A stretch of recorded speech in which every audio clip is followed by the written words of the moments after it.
Good morning, everybody, and welcome to our first virtual breakfast with tax team.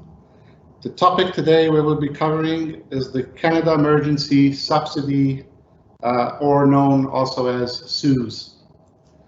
My name is Richard Rizzo, and I am a tax partner with Bateman McKay.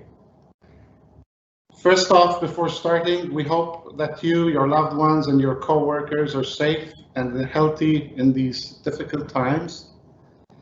During the presentation, our Senior Tax Associate, Michael Cosentino, will go through two examples of a hypothetical business applying for CEWS.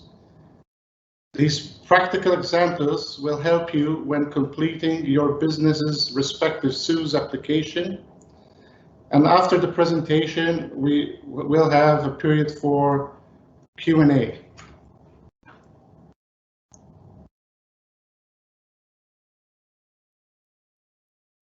So we are using the Microsoft Teams platform for this webinar, and you should see the live event Q&A section on the right-hand side of your screen.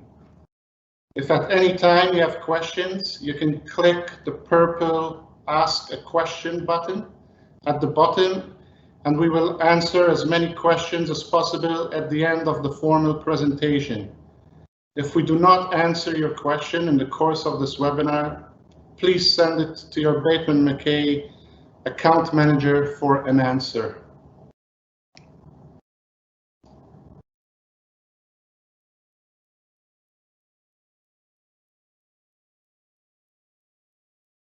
This presentation assumes you are familiar with the criteria to be eligible for CEWS and are at the stage you are preparing to complete the CEWS application. Just as a quick background, to be eligible for CEWS, your business must have suffered a decline in revenues of at least 15% for the month of March and 30% for the months of April and May, respectively.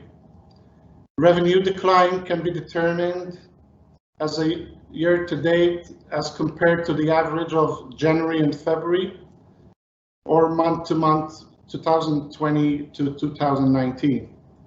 Furthermore, the legislation allows for either cash or accrual accounting for the sole purposes of CEWS eligibility determination. If anyone has any questions concerning how you qualify for CEWS, we would request that you reach out with your specific query directly to Michael, Vinay, or myself.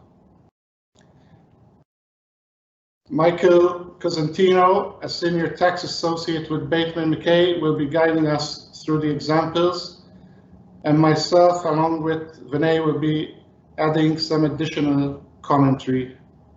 With that, I'll pass it to Michael to start the presentation.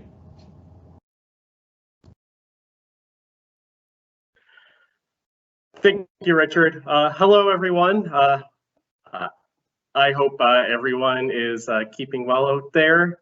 I am happy to walk through with you today two case studies that we've developed in order to get everyone familiar with using the CRA's calculator to determine their eligibility and how much they can get from the Canada Emergency Wage Subsidy, or CEWS. I am going to go through two case studies. The first one is going to be very basic, just to get us all familiar with the calculation process. And then I'll then be going into case study 2, which will build on what we see in case study 1, but add a couple more elements. And following case study 2, we will then get into our any Q&A. So without further ado, I will now switch us over to case study number 1.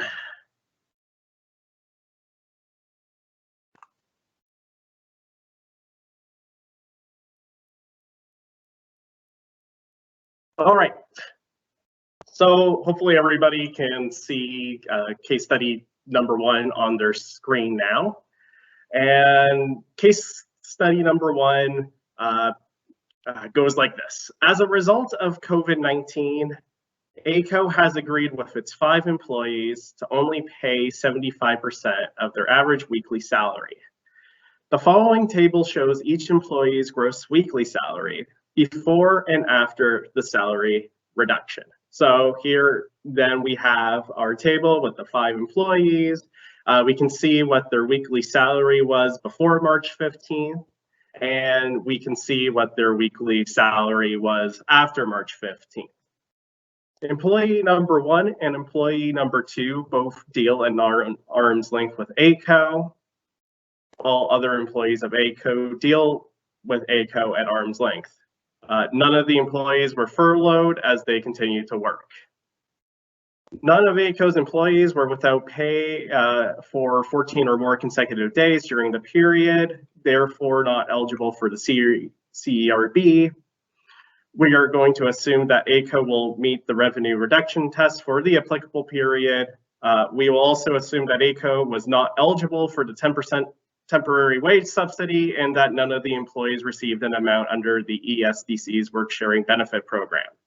So the question is, what is our CEWS that ACO can claim from March 15th to April 11th? So before we go into how to calculate that, you know, there's a few terms in this case study that I kind of want to touch upon before we go any further. So, you know, first thing I've mentioned up here is the, you know, having the gross average weekly salary before and after the salary reduction.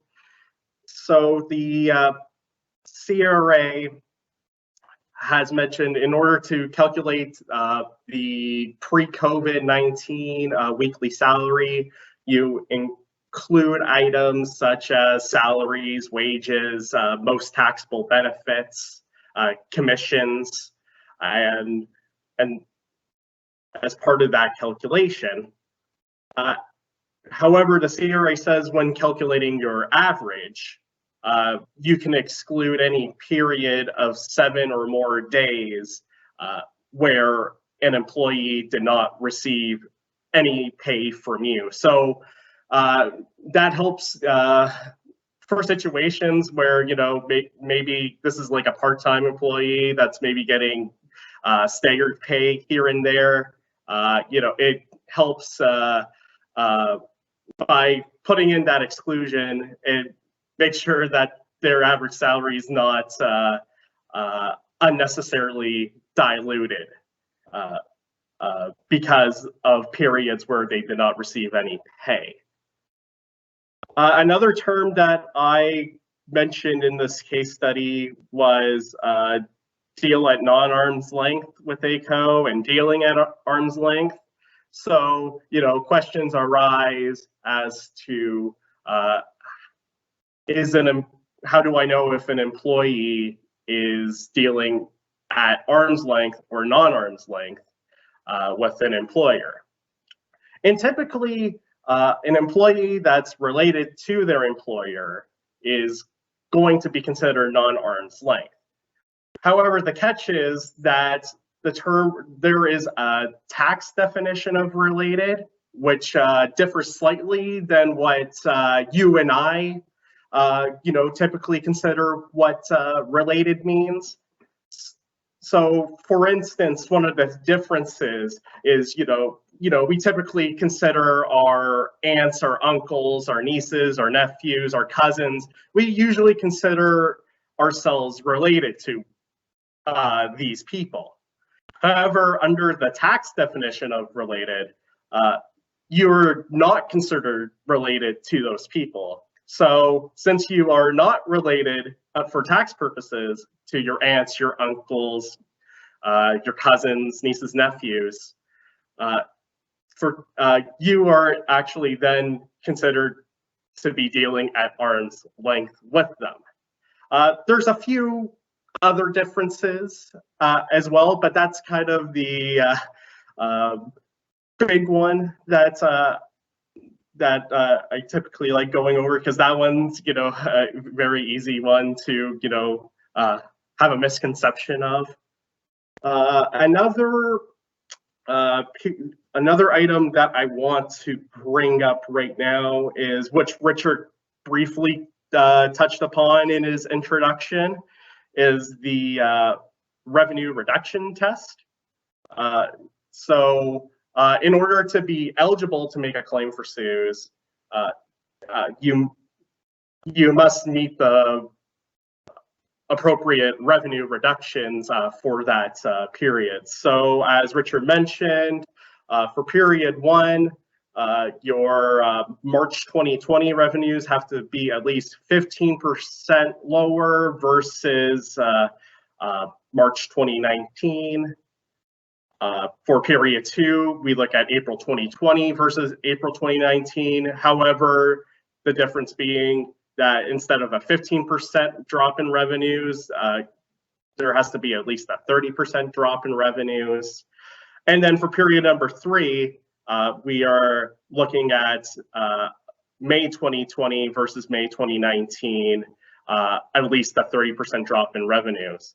If a company does not have that comparative year-over-year revenues, there's also alternatively, comparing your March, April, or May 2020 revenues versus the average revenue that you were making in January and February 2020. However, you have to pick one way to compare revenues against. So, for instance, you can't decide for March, I'm going to compare my March 2020 revenues against March 2019 revenues, but then in April, I'm going to compare my April 2020 revenues against the average of January and February 2020 revenues. You can't do that. You have to be consistent with your approach when comparing previous revenues. So with those comments set, I am going to now go into the first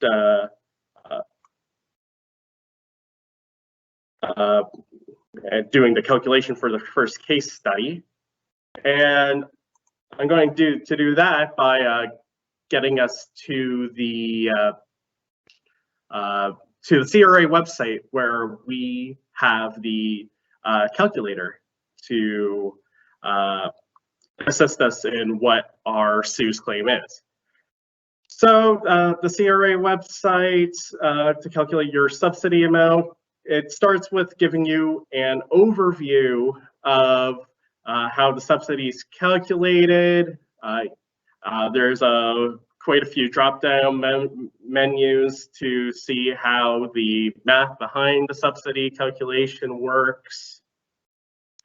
And then we get into our part where we have to input our information. So the first section is the claim period. So what period are we claiming for? So there's 3 periods right now. We have March 15 to April 11th, April 12th to May 9th, and May 10th to June 6th.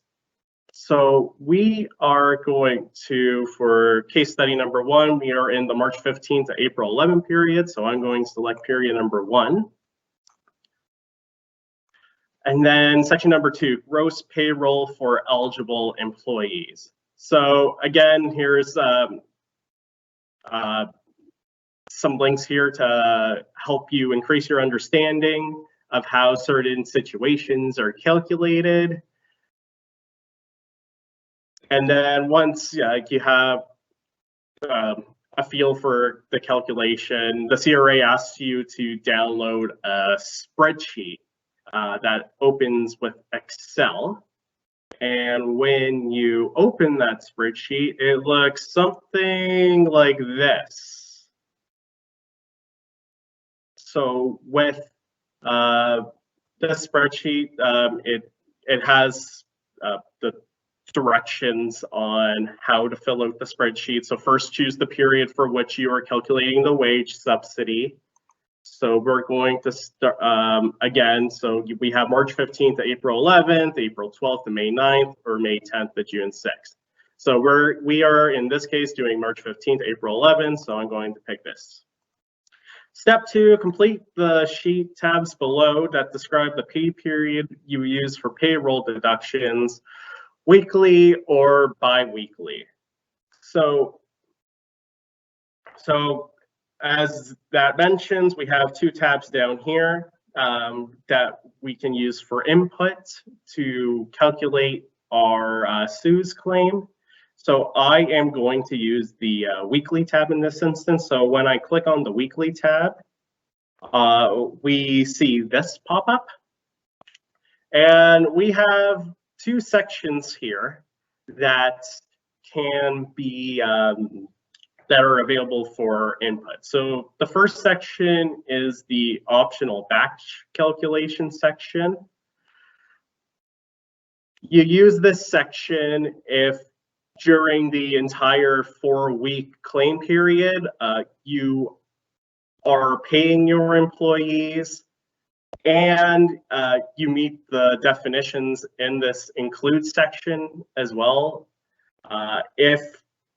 If you have not been paying for employees for the entire 4-week period, or that employee does not fit one of the descriptions mentioned in this include section, then their info has to be inputted individually down here in the second section, calculation for all other employees. So now we are going to go back to our case study and start putting in the wage information. So as a reminder, here was everyone's salaries before and after March 15th. So up here in this section, I can use 2 of my employees in this section to calculate my CEWS claim. And the reason being is, 1, the employees of ACO are being paid throughout the entire 4-week period. And 2, I have 2 employees, employee number 1 and employee number 2, that after March 15th, their weekly wages are at least this $1,129.33 per week. So I am going to put 2 employees here. And then my first employee was getting $1,500 a week. There are 4 weeks in the claim period, so I'm just going to multiply that by 4.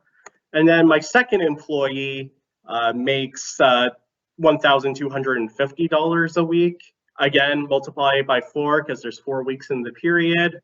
So I have $11,000 of salaries paid to these 2 employees during the 4-week period. And then once I put this number in, there's an amount that gets calculated in column L towards the CEWS claim. The other 3 employees, I'm going to have to use the second section to calculate for all other employees. And the reason being is that, yes, they were employed by ACO during the whole 4-week period. But if we look at the second section here, so for any arm's length employees paid less than $1,129.33 a week, with no reduction in pay since March 15th.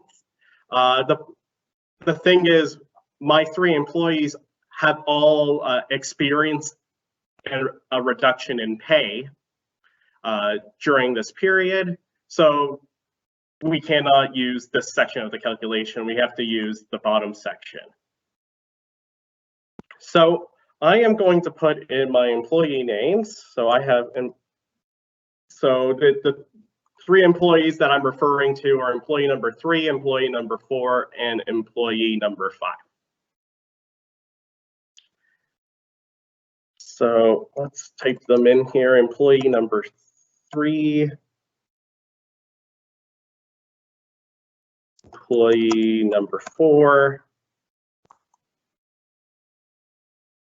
and employee number 5. All right, the average weekly gross pay between January 1st to March 15th, 2020. So we look back at our case study.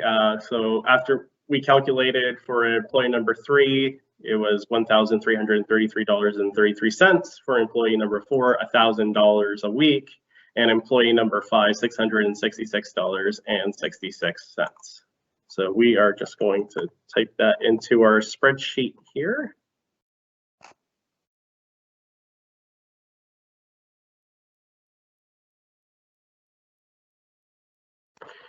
All right, the next section asks about the weekly gross pay during the claim period. So we know that the employees got paid all 4 weeks during the pay period, and this is what their weekly salaries were after March 15th, $1,000 a week for employee number 3, $750 for employee number 4, and $500 a week for employee number 5.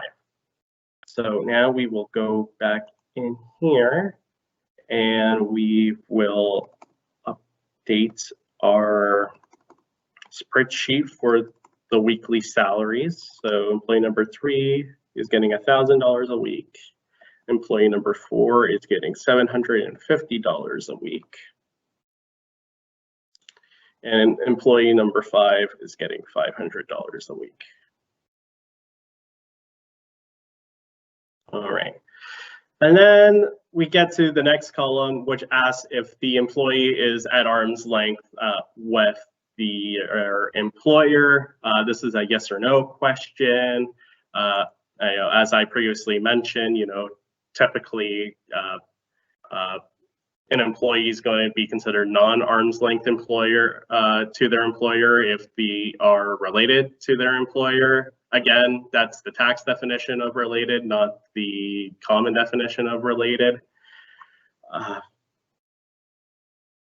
So for employees number 3, number 4, number 5, we mentioned in the case that they do deal with ACO at arm's length. So for the purposes of our spreadsheet, we are going to select yes. And when I select yes, we're getting values calculated in column L showing the CEWS claim that we can get for each of these employees. All right, perfect.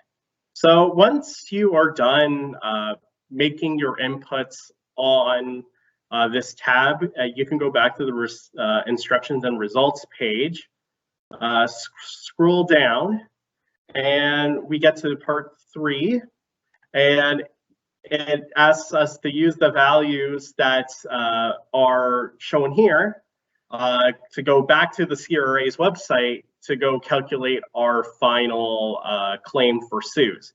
So this sums up everything that we've inputted into the weekly tab on the spreadsheet. So I have 5 eligible employees. I've paid them $20,000 between March 15th to April 11th. And my basic CEWS is going to be $15,164 minus 2 cents.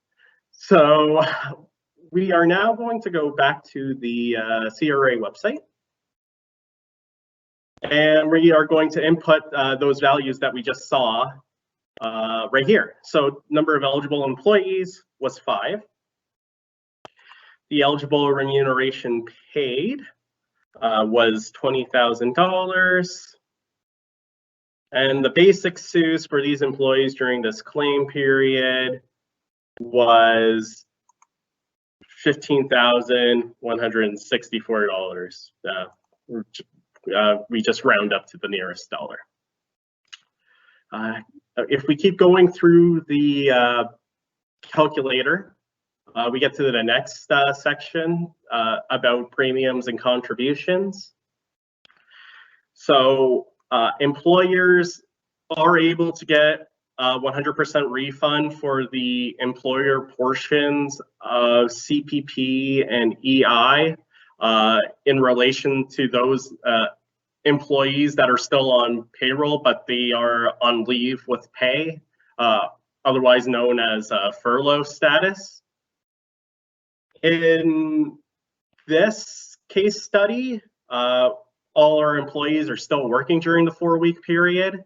So we do not have any inputs here, but in case study number 2, we're going to see a situation that's going to involve us having an input in this section.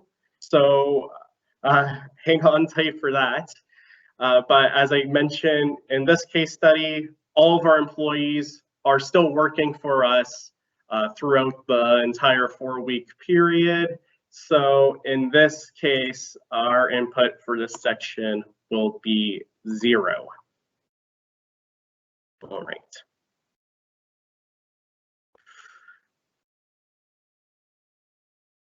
All right, and then we get to section number 4, and it talks about some additional deductions against your CEWS claim. So we have the amount you are eligible to claim under the 10% temporary wage subsidy for employers, as well as any amounts employees may have received under the ESDC's work sharing benefit program. So I just want to take a second here and talk a little bit more about the 10% temporary wage subsidy.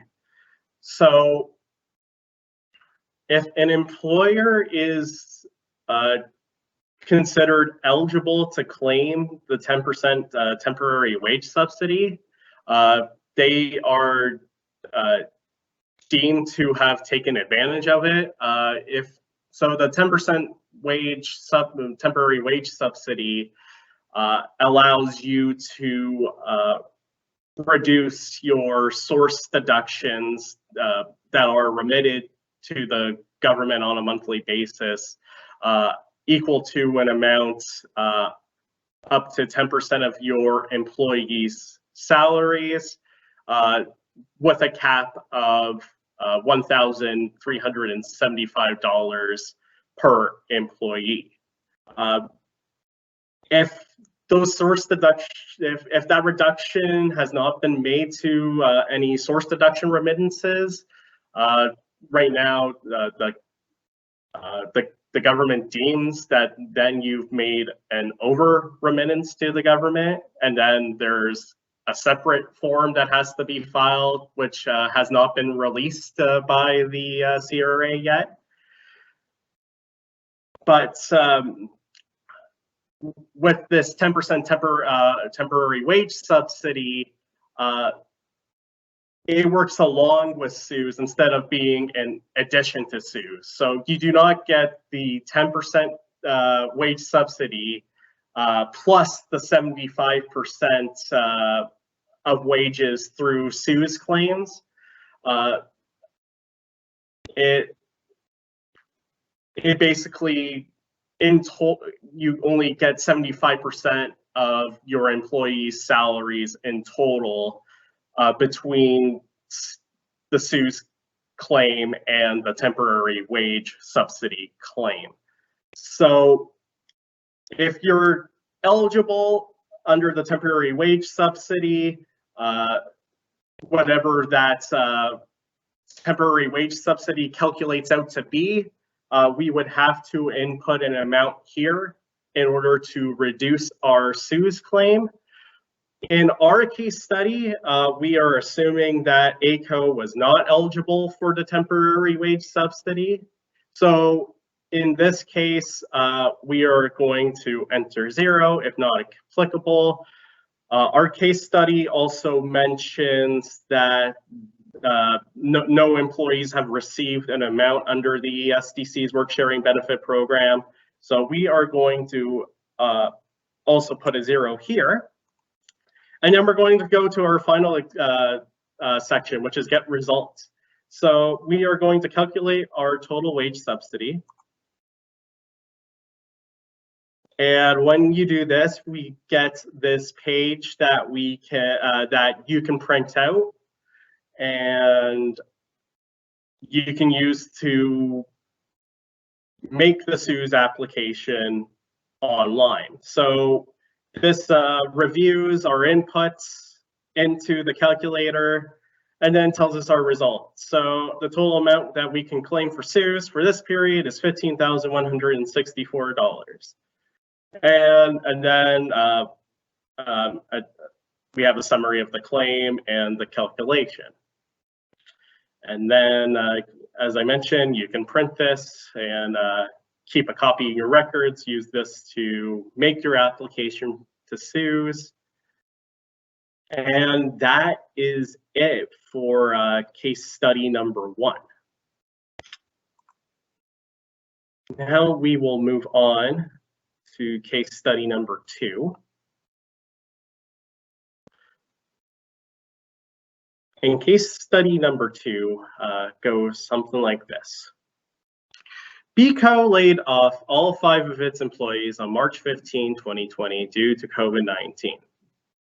However, BCO would now like to rehire their 5 employees and utilize the emergency wage subsidy, or CEWS. On April 22nd, 2020, BCO rehired its employees, but all employees will still remain at home. All arm's length employees will receive 75% of their average weekly salary.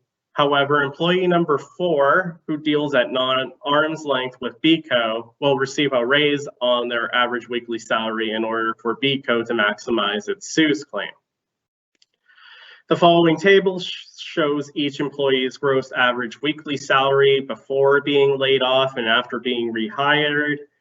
You'll notice the numbers are very similar to case number 1, with the exception to employee number 4. We were saying that their weekly salary before layoffs was $1,000 a week, but once we're rehiring them, we are actually going to be paying them $1,500 a week.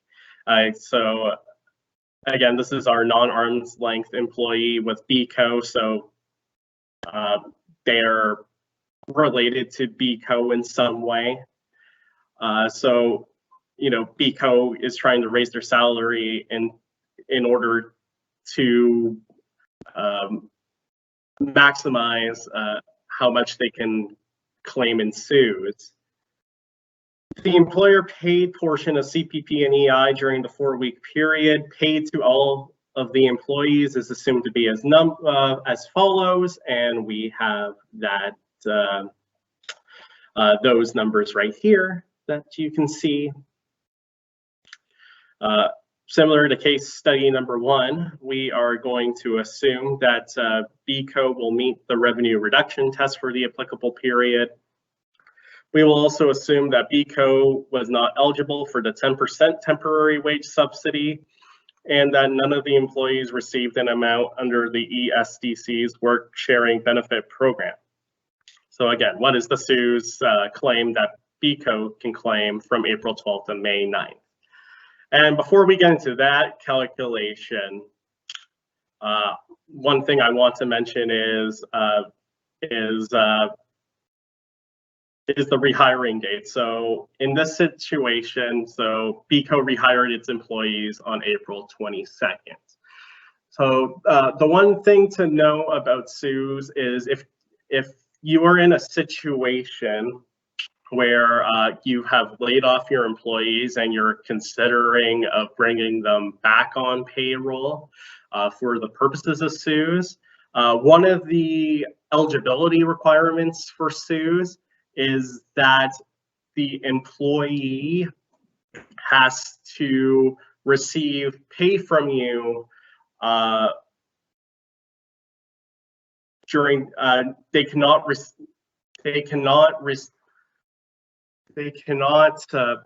receive cannot be without pay for at minimum 14 days or more. So let me repeat that because I stumbled across myself there. So in order to be eligible for CEWS, an employee cannot go without pay for a period of 14 days or more during the applicable 4-week claim periods. So the rule of thumb here is if you are going to rehire your employees back onto payroll, it should be done within the first 13 days of a claim period in order for their salaries to be eligible for CEWS. If you rehire them day 14 or beyond in that claim period, then that entire salary is ineligible for CEWS. So rehiring date is important. So in this case, we're rehiring our employees on April 22nd, and that is going to be within the first 13 days of claim period number 2. So we are going to be okay with claiming the CEWS in respect to those employees' salaries. So let's start with the calculation again. So first step is going back to the CRA website, and then we are going to indicate what our claim period is. So we are now, for this one, in the April 12th to May 9th claim period. So I am going to select this one. Step number 2 is going to ask us to complete that Excel spreadsheet once again regarding our employee salaries. So if we just bear with me for a moment, I am just going to reset our Excel spreadsheet.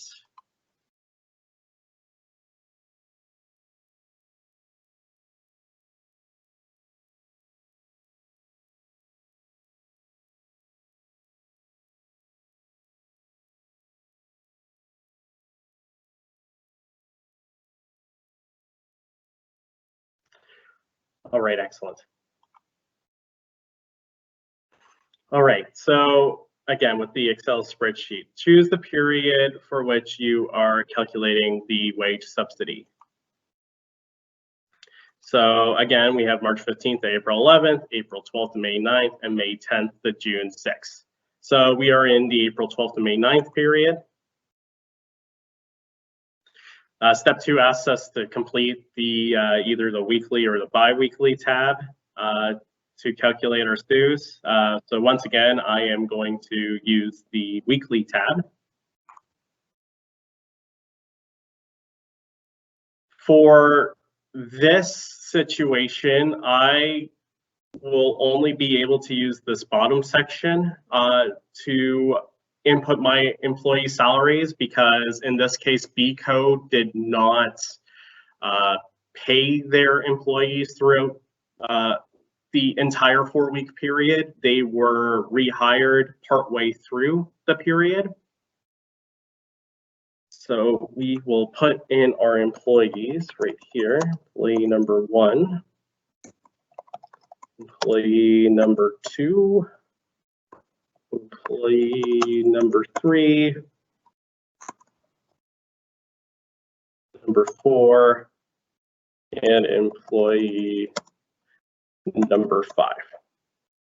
All right. So once again, it asks for average weekly gross pay from January 1st to March 15th. So case study, we've calculated that. This will be our weekly salary before layoffs right here. So we will type that into the spreadsheets.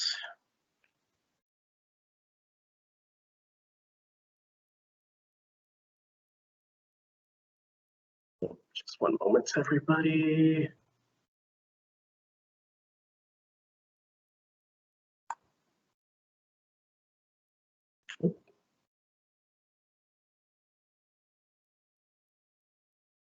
All right.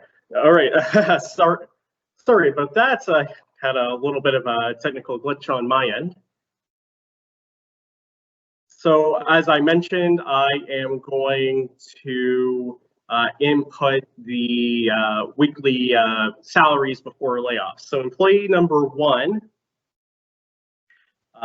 received $2,000 a week. Employee number 2 received $1,666.66. Employee number 3 was receiving $1,333.33.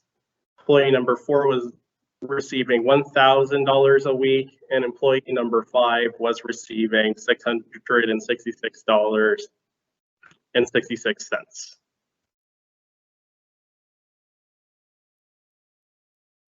All right, now we are going to put in our weekly gross pay during the claim period. So week number 1, which was April 12th to April 18th, my input here is going to be 0 because BCO did not rehire their employees until April 22nd. So we will input 0 here. Week number 2, April 19th to April 25th. So here we do have some salary to claim because we rehired our employees on April 22nd. For this example, we will assume that the employees typically had a Monday to Friday work week. They were paid evenly per day throughout that stretch. So in terms of this pay period, each employee received 3/5 of their weekly salary. So employee number 1 is now getting $1,500 a week. They have 5 work days typically in the week, but they've only been paid for 3 of them because they were rehired on the 22nd. So my salary for them for the week is $900. We do the same thing with employee number 2. They made $1,250 per week after being rehired. Again, we have to prorate the salary based on being rehired April 22nd. So they earned $750. Employee number 3 is receiving $1,000 a week after being rehired. So again, prorate the salary, receiving $600 for week number 2. Employee number 4. So employee number 4, this is the non-arm's length employee that we have provided a raise to. So their salary is now $1,500 a week, similar to employee number 1. So I am going to use, so again, $1,500. We have to prorate their salary because of being rehired April 22nd. So they received $900 for week 2. Finally, employee number 5 is getting $500 a week after being rehired. Rate the salary once again, and they are receiving $300 for week number 2. Weeks number 3 and 4 are much more straightforward. That's just their weekly salary upon being rehired. So employee number 1 is making $1,500 a week. Employee number 2 is making $1,250 a week.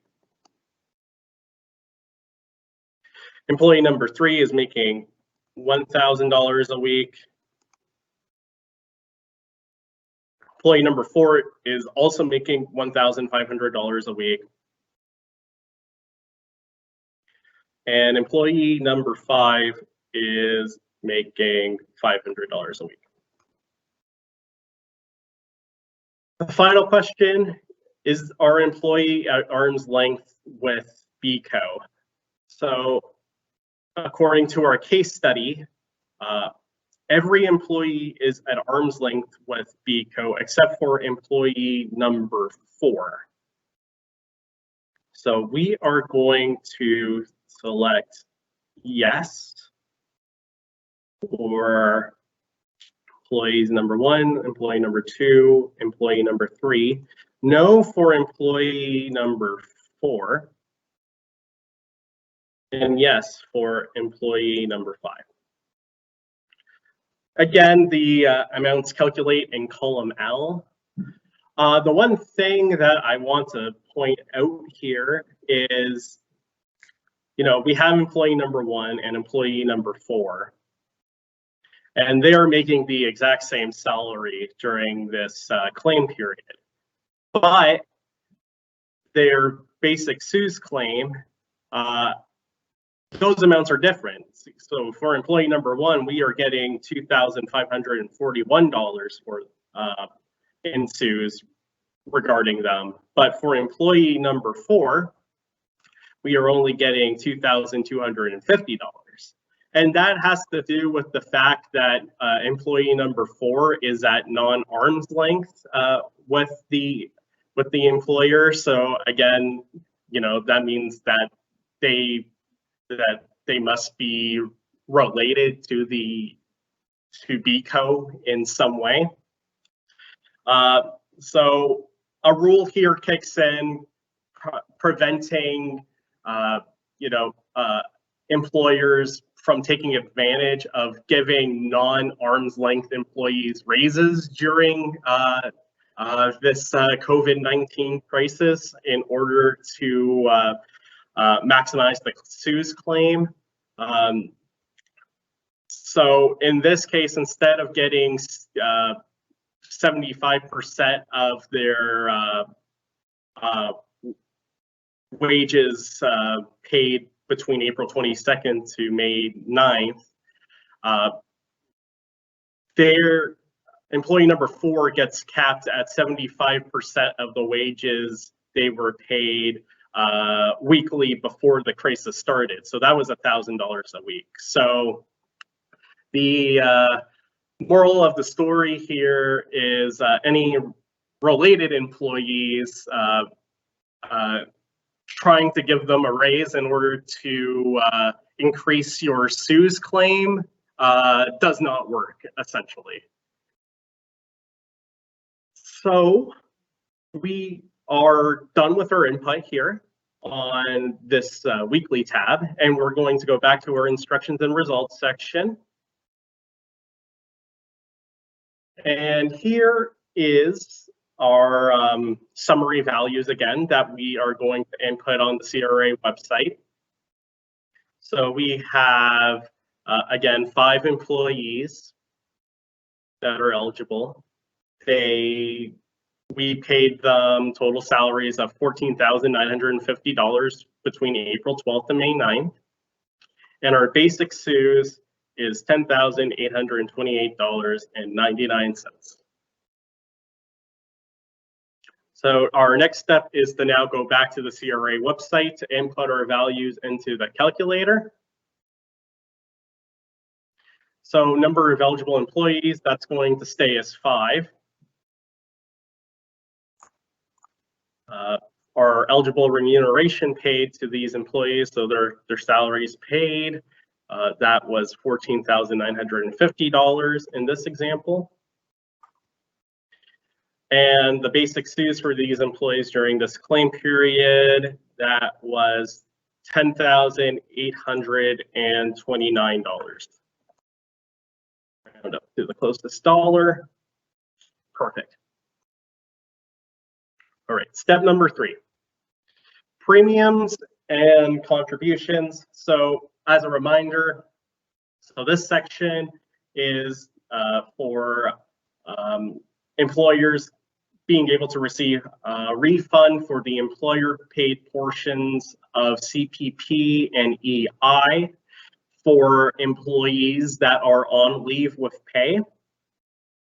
And in this case study, we actually have that. The employees have been rehired to the payroll, but they're still remaining at home.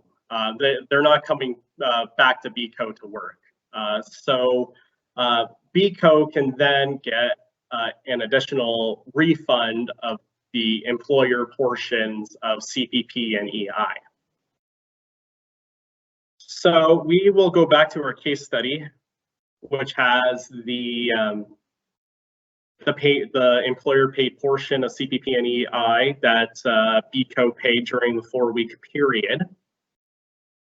And we noticed that, so for week number 1, we hadn't rehired our employees yet, so we didn't make any contributions, so that's 0. Week number 2, this is where our employees got rehired. They got rehired on the 22nd. So our BCO paid $200 of CPP and $100 of EI. And for this week, our claim for CEWS is actually going to be 0. And the reason for that is if we go back to the website here for a second, it mentions that we only get the refund for the contributions for employees who are furloughed or on leave with pay for any full week in the claim period. So the issue with week number 2 there is that they were off our payroll for part of the week.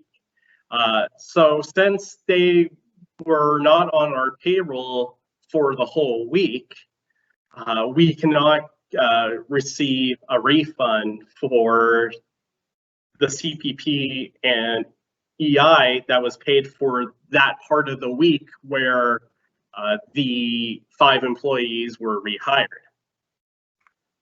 Weeks number 3 and weeks number 4, now we are paying those 5 employees. They're on leave with pay for the entire week for week number 3 and week number 4. So for these 2 weeks, we will be able to claim the parts that BCO paid towards CPP and EI. So during week 3 and week 4, BCO paid $800 of CPP as the employer portion, and BCO paid $400 as the employer portion for EI. So we will go back to the website. So total EI that was that I paid during that's eligible, as I mentioned, was $400. And CPP, the employer pay portion that's eligible, is $800. Step number 4, deductions. So again, we're asked about the temporary wage subsidy, as well as the employees, the amount any employee received under the ESDC's work sharing benefit program. So our case study, once again, says that BCO was not eligible to claim an amount under the temporary wage subsidy, and we did not have any employees that received an amount under the work sharing benefit program. So our inputs here are going to stay at 0. And then finally, we are going to get our results. Again, we have the printout page again, a summary of our inputs, and then the result. So we can claim CEWS of $12,029 for this period. So that's calculated as our basic CEWS of $10,829, which we calculated on our Excel spreadsheet, and then we get to add the employer portions of CPP and EI for those 2 full weeks that our BCO's employees we're on payroll, but we're on leave with pay. So that's our CEWS claim. And then just one final question that I pose here in the case study is, assume that BCO does not rehire their employees until April 29th. What is the CEWS that BCO can claim for April 12th to May 9th? And the answer here is going to be 0. If, as I previously mentioned, that in order to be eligible for the CEWS claim, an employer should look to rehire their employees within the first 13 days of a claim period. Otherwise, any salaries paid will be ineligible afterwards. So if we did not rehire the employees until April 29th, that is out of that initial 13-day of the claim period. And unfortunately, we are out of luck on getting the CEWS there. So those are the 2 case studies. I hope that it helps increase your familiarity, helps you get a little bit more comfortable with using that CRA's calculator and CRA spreadsheet. And before we go to any questions, I'm going to pass things over to Richard and Vinay if they have any additional comments they would like to make before we start answering any questions. Yeah. Okay. Thanks, Michael. Thanks for the presentation. Yeah, so what we're going to do, because as Michael was giving the presentation, questions have been coming in. So actually, Vinay and myself have been responding to those questions. But what I thought I would do is just summarize, because there have been some similar questions. So what I thought I'd do is just summarize quickly, the main points and the questions that have come repeatedly, and that address those questions. And then just I'll finish off with a few other things that I want to mention. But to address the questions, the first one, we had a couple of asking whether they have to use the CRA template to calculate the claim. Again, you don't have to use the CRA template. That's just a worksheet. You can have your own type of worksheet. What's important is, again, you abide the rules, and that you keep your support in the event of a CRA audit. And they said they are going to be auditing these claims, so just make sure you have the appropriate support for your claim. The other questions that we had related to owner-manager salaries. So, are owner-manager salaries eligible for CEWS? The answer is yes, provided the owner-manager was on payroll pre-March 15th. If the owner-manager was not on payroll, you cannot put yourselves on payroll now. Those salaries will not be eligible. As long as you're on payroll March 15th or before, then your wages will qualify, and the CEWS will be calculated on pre-crisis salary. So you can't give yourself an increase. It will only be based on your salary pre-March 15th. We had another question with regard to vacation pay, whether it qualifies for CEWS.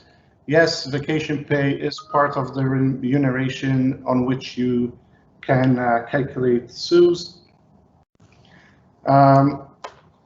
Other question regarding eligible employees. Again, as Michael mentioned, it's critical that if you're going to rehire people, you have to make sure that they have less than 14 days in an eligible period of unemployment. If you hire them, say, the last week of the eligible period, their salary for that week will not qualify. So again, timing is critical. Now, if you want to backdate the rehire, you can do that. But what you have to make sure is that you consider whether that employee has already claimed the CERB, the CERB, the $2,000 a month, or EI, because they may be required to repay those amounts back in order for you to claim the CEWS. So we apply that. So then, and then the last thing to mention on the 10% temporary wage subsidy, again, as Michael mentioned, the rule technically is if you qualified for that temporary wage subsidy. Now, in order to qualify for that, essentially the business has to be a CCPC, so a Canadian controlled private corporation that has been allocated part of the small business limit for tax purposes. So, you know, can benefit from the small business rate. If you're eligible for that, then technically you have to claim the 10% temporary wage subsidy and reduce your payroll deductions, and then take that amount and reduce your CEWS by that amount. Now, definitely, we have cases, we know of cases already that for the first eligible period, that was not taken into consideration. There was a bit of confusion on that. So as Michael mentioned, you could, if you have not claimed for CEWS yet, then take that deduction as though you claimed it. And then you could either apply to CRA so that they credit the payroll account with that amount, or what we've been thinking is maybe you could also reduce that amount from your next payroll deductions. In the end, CRA are not out of pocket, so the government's not out of pocket. So, you know, if we just adjust over the next eligible period, that should probably be okay. But if you're applying for period, the second eligible period, I would factor in that 10% temporary wage subsidy. So those are comments that really addressed most of the questions we had. Again, as we mentioned, we in the context of time, it's hard to address all the questions. So for those people who we have not addressed their question, if they can, you know, contact us directly, that would be great. A couple of other things I just wanted to mention. Again, if you qualify for example, the first eligible period for CEWS, you automatically qualify for period 2. So you don't have to do the revenue test for the following period. So if you qualify for period 1, you automatically qualify for period 2. If you don't qualify for period 1, but you qualify for period 2, then you would automatically qualify for period 3. Okay? In the event you qualify for period 1 and you automatically qualify for period 2, then you just have to do the revenue test again for the period 3. So there's that. And then also there is a form. It's called the RC661E form. What this form is, it's an attestation that you meet essentially the requirements for CEWS. You can download this form, PDF format from CRA. This form basically is a certification, again, that you attest that you meet the certain criteria. The form does not have to be submitted to CRA at this point, but you need to hold it on file with your working papers, because in the event of an audit, they will ask for it. So again, the form is RC661E, and it's the attestation of again, for CEWS. The last thing I want to mention, again, CRA has been, not CRA, the government has been adamant that, again, these subsidies, are really built on a trust factor, and fraudulent claims will be penalized. Essentially, if there is any fraudulent claims, those will be subject to the employer will have to obviously repay the subsidy amount plus a penalty of equal to 25% of the total amount. So again, make sure the claims are prepared and completed properly and in accordance with the regulations. So at that point, I know we went slightly a bit over time, but nothing else from my end. Again, if you have any further questions, please direct them directly to your account manager at Bateman McKay, or you can contact Michael, myself, or Vinay directly.